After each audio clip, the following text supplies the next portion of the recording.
The Comeback Trail is a 2020 American crime comedy film. It's based on the movie of the same name that came out in 1982.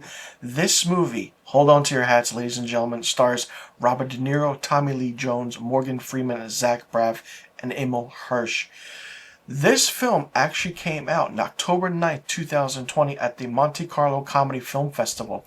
It was initially scheduled for theatrical release on November 13th, 2020, then was delayed to July 23rd, 2021, and then to November 18th, 2022, before being pulled from the schedule entirely.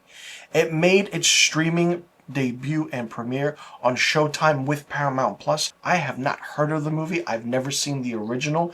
This film is 104 minutes long, and it's, wow, let me say, it's comedy, it's crime, it's really, really interesting, and it tells a story about two film producers, or down on their luck film producers, played by Robert De Niro and Zach Braff, who are uncle and nephew, Max Barber and Walter Creason, who have to make a movie in order to pay a debt to Reggie Fontaine, played by Morgan Freeman.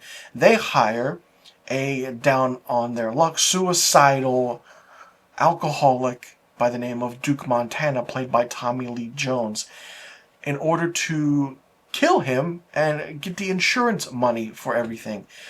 Not only that, Emil Hirsch plays James Moore, another rival producer, and this film from start to finish is something that you wouldn't even think of or imagine. This is one of those underrated films that really, really flew under the radar. I mean, you see three big names like this in a movie like this, you don't know what to expect, and you really don't. Just the way how everything goes is really interesting, because Robert De Niro's character of Max Barber really wants to pay back Reggie Fontaine, Morgan Freeman's character, but he will do everything he can to kill Duke Montana. When everything he tries to do doesn't work, he goes to drastic measures. And, you know, while Duke is suicidal, everything that Max tries to do to get rid of him, it backfires on Max, and Max gets hurt. Max gets injured, or he gets blown up. It's like, what is really going on? This is like a fun, like, grindhouse 1970s feel to it. I mean, Max Barber and Walter are kind of behind the production company Miracle Motion Pictures, who made films like Mantula and Killer Nuns, which is, the film starts off in such a weird way, but you get drawn into it because you're watching these actors do what they do, and you wouldn't expect actors like this being in a film like this. Has a nice Western feel to it, because that's what they're making, is a Western movie. And seeing De Niro and Tommy Lee Jones and Morgan Freeman share the screen together at one time is absolutely brilliant. Not only that, you see Zach Braff and Emil Hirsch share the screen with these three legends. It's just really, really fun. From start to finish, this was entertaining, enjoyable.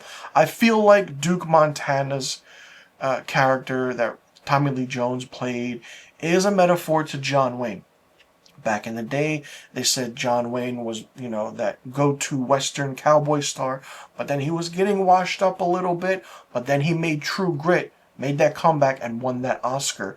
So it's really, really interesting. I just can't believe that I've never heard of this film, and it's 5 years later, and that the film had a theatrical release set in stone, but was just pulled from it. It's absolutely mind-blowing to think how the industry works when they're doing things like that. And, to think that this has been on the shelf and the back burner for this many years, and it's just like, really? Like, what the hell is happening? Like, just start releasing movies. It's really, really interesting how the industry works. If you like behind the scenes, if you like filmmaking, if you're a filmmaker, watch this movie, because you see how they put the film together, what they do. There's a lot of funny scenes with a horse, a bull, and just how everything coincides and the chemistry that everyone has. This is a fun movie.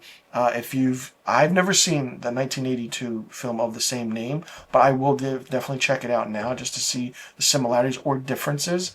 But like I said, this was a fun movie, and for me, it's surprising because I didn't expect it, and I didn't know this came out in 2020, and it took 5 friggin' years to come out. For me, The Comeback Trail gets 4 out of 5 film reels. Let me know in the comment section below what you thought about this movie. If you've seen it, if you haven't seen it, will you be checking it out now that I reviewed it? And I mean, like, it flew under the radar. What was your favorite scene? What was your least favorite scene?